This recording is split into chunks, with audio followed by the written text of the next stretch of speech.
Едно изключително ползотворно и съдържателно партньорство с колеги от Европа ни даде възможността да осъзнаем, че създаването на мостове, създаването на партньорства, обединяването на усилия и възможности е най-верният път за постигането на целите, които всеки един от нас си поставя в този живот. Именно осъзнавайки тези истини, ние имахме възможността заедно с нашите партньори от Брюксел, заедно с много колеги, които работят в сферата на услугите за хора с увреждане и социални услуги в България, да реализираме първия в България форум на доставчиците на услуги за хора с увреждания. Още тогава се породи идеята за създаването на една национална организация, която да влияе на процесите на развитието на социалните услуги. Трябваше ни малко време и ние го използвахме в следващите няколко години и така се създаде Националния алианс за социална отговорност. Една нова, смея да кажа, модерна, актуална, истинска организация, която обединява усилията на организации, в това число неправителствени организации, в това число стопански организации, работодателски организации, в това число институции, които работят и носят отговорности в социалната сфера и преди всичко в сферата на социалните услуги. Съзнавайки, че основните отговорности в този сектор в България са предоставени на общините и местните власти, ние направихме така, че активно да работим с общините в България.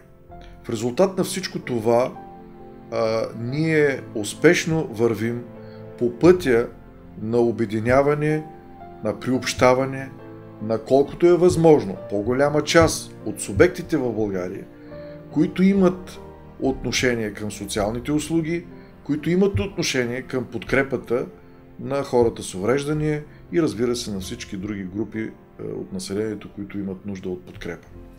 Казвам се Павлин Танев и съм организатор към Центърът за подкрепа на хора с увреждания. Тук работим заедно с моите колеги, приложни специалисти и консултанти за това да предоставяме на хората с увреждания по-качествени и по-добри социални услуги. Казвам се Нели Ганчева-Митева и съм назначена към Национален алианс за социална отговорност, към проект Партньорство за по-добър живот, като приложен специалист. Работя по този проект с хората с увреждания. Основната ми работа се състои в извършване на консултации и работа с хората с увреждания във връзка с тяхната трудова реализация. Когато дойдат в Центъра за подкрепа, те трябва да знаят защо са дошли и че искат да работят.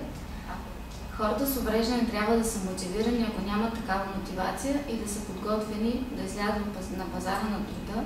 Много е трудно, когато живеят сами и нямат социални контакти, и първият досег с работодател е много труден.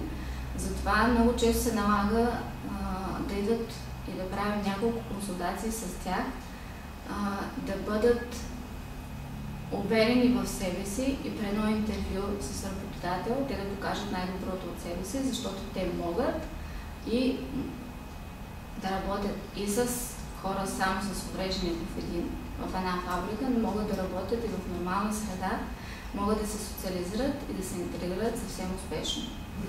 Проверих ти в ТЕЛК-а дали имаш някакви противопоказания за труд и дали имаш право да работиш на студено. Нямаш такива затруднения. Изследванията ти последно, които ходим, нямаш проблем. Така. Сега за работата там е на поточна линия. Можеш да минеш през офиса и да ми оставиш тези документи, които консултацията, за да се разпишеш. И се вземеш труда в книжка. Аз ще ти направя автобиографията, можеш да очакваш обаче. По-настоящен Националния алианс за социална отговорност е водеща национална организация за хората с увреждания, обединяваща доставчици на услуги, общини, работодатели и други субекти, работещи в подкрепа на хората с увреждания. Партньорството е ключов инструмент за ефективна подкрепа на хората с увреждания и ние заложихме този модел при стартиране и реализация на един от последните проекти на Националния алианс за социална отговорност, а именно създаването на Център за подкрепа на хора с увреждания в един, по наше разбиране, съвременен, различен модел, в който да има различни услуги, реализирани от различни специалисти в различни градове. Така, в резултат на този проект ние успяхме да създадем един нов център за хора с увреждания, в който хората с увреждания, които искат да ползват услугите на този център, могат да ползват както информационно-консултантски услуги, така и посредничество за всички други посоки за своята реализация и задоволяване на своите потребности. Сега на практика, чрез този проект, ние имаме готовност на всеки един човек да посочим във всеки един град, във всяко едно населено място на нашата страна, какви социални услуги съществуват и как съответното лице може да кандидатства и да ползва тези услуги. По посока на информационно консултиране, важен момент да отбележа е, че нашите стремежи са консултациите да не бъдат едностранни, да бъдат комплексни. В консултациите да вземат участие различни специалисти, консултанти, приложни специалисти, които да могат да погледнат въпроса от различни гледни точки и да могат да дадат нужната интерпретация на всеки един въпрос. И тук стигам до една друга услуга в този център, а именно услугата за посредничество и трудова реализация. Няма да скрия, че това е една от най-трудните услуги, това е една от най-трудните дейности, които ние се опитахме да реализираме. Още при подготовката на проекта, на базата на нашия опит, ние си давахме сметка, че това е не толкова лесна задача. Но бяхме длъжни да заложим и такива показатели, защото в тази посока потребностите за нашата страна и за хората с увреждания са огромни. Нашите специалисти, включени в този проект и в екипите, които работиха, положиха невероятни усилия, срещнаха се с неподозирани и неочаквани трудности, но в крайна сметка са доволни и щастливи, че показателите по проекта са изпълнени, но още по-важното – натрупане опит, натрупане практика, която ще помогне по-нататък в реализацията на дейностите не само на организациите, които са членове на НАСО, не само на тези, които ще ползват този център за подкрепа, но изобщо този опит ще бъде полезен в бъдещите дейности на Националния алианс по посока на лобиране за създаване на по-адекватни условия за подкрепа, по посока на промени на нормативни уредби, по посока на партньорство, мотивиране и създаване на условия за подкрепа на хората с увреждания. Здравейте, уважаеми гости! Радвам се, че ви върнам тук на това обучение за работодатели. Някои от вас ме познават, тези, които не ме познават, казвам се Албена Атанасова. Събитието, преди което сме събрали, е специализирано обучение за работодатели. Ще ви запознаем с различни понятия, с това какво означава корпоративна социална отговорност, какво означава подкрепена заетост, ще ви разкажем за това как можем да си бъдем заедно полезни. Ще ви разкажем и за различните възможности за финансиране и подкрепа на бизнеса, за което сме събрали много интересни лектори, искам да им благодаря предварително. Има няколко промени в програмата, но аз ще ви съобщавам своевременно. Аз вярвам в полезността на тази среща и искам да ви пожелая така успешно участие и най-вече успешна работа след тази среща. На всичко, което правите, защото нашата задача е да създадем мостове, партньорството, оттам нататък вече взаимно ще си помагаме. Агенцията по заедостта и в частност бюрата по труда се опитваме да помагаме на хората, останали без работа. Чисто посредническа организация сме с някои допълнителни лостови механизми, които ни дава държавната политика в посока устройване и създаване на работни места, устойчива заедост и на субсидираната заедост. Това, за което искам да ви разкажа повече, е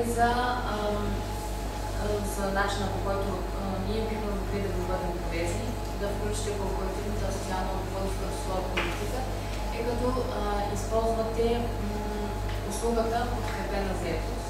Ще ви разкажа какво точно означава подкрепена заетост, как ние можем да ви бъдем полезни съответно и какво бихме могли да направим заедно. Подкрепена заетост, това означава предоставяне на подкрепа на хора с увреждане или на други хора в неравностойно положение, да се подсигури и съответно задържи платена заетост на свободния пазарен период. Доказано е, че подкрепената заетост е най-добрият начин хората да бъдат социално включени. По този начин те могат да бъдат абсолютно достоен живот, като сами печелят парите си и по този начин се интегрират в обществото. Трудна ни идеята, че може Община Варна да е един инициатор на едно социално предприятие от такъв на хора с професионални възможности, както вие казахте, които да работят в полза на Община Варна, което напълно възможно да се създаде. Това ще има една поддържаща среда. Да, аз за тези. Как е Бета-хаус? Да, в смисъл това са пространства, обзавени едно с компютър и това може да бъдат самонаемани или за определен период, за определен темис, където заедно се общуват, примерно вие сте тук, да кажем, човек, който създава текст, там човек графичен дизайнер, там пък и човек, който прави уебсайт и така нататък. Това, което правя, това, което е видимо за всички, над повърхността. Тук отдолу, под тази повърхност, са моите емоции, моите мисли, моите страхове, моите предразсъдъци, моите принципи. Целият ми опит, житейски, това, което съм научила, това, което знам, мога, съм. Някакви морални устои, всичко, за което се сеща, което е част от нас, за което дори понякога, дори и ние самите не си даваме сметка, но то е в нас. Всичко това определя ето това. Защо е важно или изобщо важно ли е за вас да знаете вашите хора по емоционално състояние се намират? Това рефлектира върху ефективност, не точно термина, но начинът, по който и как ще се свърши дадена работа. Все пак в една организация екипа, който работи, не е един. Не е в по-големите организации. И вас как е? Работата ще се свърши, но така или иначе ние разчитаме на тези хора да продължим да бъдем екипи, ако той носи това непрекъснато и то не се изяснява, не се изразява. Хората почват да се чувстват не част от това и пак стигаме до това, което казваме. Какво трябва да има, за да се получи общуване? Повече и повече. Всяка компания ли може общо е само с двама души? Тоест най-малко двама. Някой общува ли от вас само със себе си? Аз също. Да, всички общуваме самите със себе си. Това се нарича монолог. Нали? Тогава сме сами със себе си. Общуваме сами със себе си. Познаваме самите себе си. Вие сте хората, които се явявате на необходимост. Какво бихте попитали работодателя? Пълна свобода имате. Пишете. Вие сте от ролята на работодателя. Какво бихте попитали човека срещу вас, който е дошъл да кандидатства? Да, само ще си в ролята на работодателя.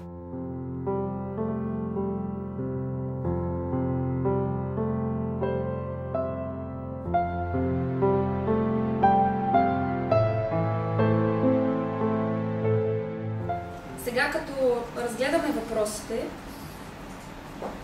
които най-вероятно един работодател ще зададе, това ни позволява ние да сме подготвени и да сме по-наясно с това какво ще се случи в рамките на едно интервю. Кой от вас не е ходил на интервю за работа? Не е.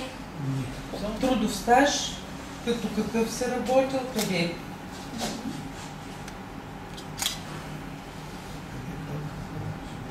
Кандидатствам за барман. Там при това кандидатстване се получава съвсем друго. Работодателя иска да види как правиш шейкови, коктейли и такива работи. Но би ли взел длъжността на сервитьор? И на сервитьор, ребят, вижте дали ще ги изпълняваш. Добре, възможно е, да. Нормално е при положение, че един работодател има повече свободни позиции. Да попита, и според мен това е добър вариант, да попита. Имам няколко варианта. Ако ти в момента си дошъл за барман, имай предвид, че имаме сервитор. Смяташ ли, че там ще бъде по-подходящо за теб? Нали? Предполагам, с този въпрос ще ме накара да си избера. Дали ще почна веднага или след месец-два? Да си помислиш, да ще почнеш. Да. Защо? Защото като му се отваря този въпрос, да ни зададе, значи той има готово отворено място за сервитор. И аз бих го взел веднага, като съм заказал. В нашето търсене за подкрепа по посока на заетост, важна функция имаха приложните специалисти, които се постараха да приложат един различен подход, съответстващ на индивидуалните характеристики на всеки един човек, който се нуждаеше от подкрепа. Именно тази индивидуална подкрепа беше един от съществените елементи на новаторство в реализация на дейностите на Центъра за подкрепа, който реализира Националния алианс за социална отговорност. И още нещо важно и интересно в този проект. Заложените срещи и обучение с работодатели бяха ключ към бъдещо развитие на партньорство в сферата на пазара на труда, в сферата на работодателите, с които Националния алианс за социална отговорност има дългосрочни стратегии за работа. Именно тези работодатели, участващи в тези обучения и в тези срещи, са едни от бъдещите партньори на Националния алианс, не само по посока на развитие на корпоративната социална отговорност като форма на социална ангажираност и отговорност за развитието на държавата, а и като една нова форма, като един нов акцент в развитието на корпоративната социална отговорност в България с фокус човека като основен капитал на нашето общество. И особено човека, който има нужда от подкрепа, за да бъде равностойна единица в нашето общество и да намери своя начин за участие, за социално включване и социално развитие, както на себе си, така и на нашето общество. Смея да споделя, че тези обучения с работодателите надскочиха очаквания ефект и се превърнаха в една форма на дискусия, на развитие на идеи и бъдещо партньорство за подкрепа на тези процеси. Много важен момент в работата по този проект беше и предвидената и реализирана възможност за електронно включване на хората с увреждания към дейностите на Центъра за подкрепа. Това е един инструмент, отговарящ на съвременните тенденции на развитие на комуникациите и даващ възможност за работа от разстояние. Благодарение на сайта, който беше изработен и включен в дейностите на Центъра, благодарение на дадените възможности за контакти и работа от разстояние, много хора, които нямаха възможност или просто си спестиха усилията да се срещат с нашите специалисти по места, от разстояние имаха възможност да ползват услугите, да контактуват с специалистите от разстояние, да получават подкрепа в посоката, по която те се нуждаят или имаха своите въпроси. Определено считаме с колегите, работили по този въпрос, че това е едно от бъдещите форми на подкрепа, това е една от бъдещите магистрали за социално включване на хората с увреждания от разстояние и даваща възможност за активен диалог и усещането за съпричастност и развитие както на личността, така и на обществото. Убедено споделям, че опита по този проект, реализираният опит за създаване на център за подкрепа на хора с увреждания, изпълни своите цели. Резултатите са постигнати. Проектът е успешен, но най-успешното в този проект е създадената практика, създадената база и най-вече осигурените условия тези дейности да продължат и след приключването на проекта. Така както е специфично за работата на Националния алианс за социална отговорност, и този проект не прави изключение. Дейностите на Центъра за подкрепа, дейностите за популяризиране на партньорство, за създаване на по-добри условия за живот на хората с увреждания ще продължат и след приключването на проекта с усилията на всички участници в дейности на проекта, с усилията на всички членове и партньори на Националния алианс за социална отговорност в България.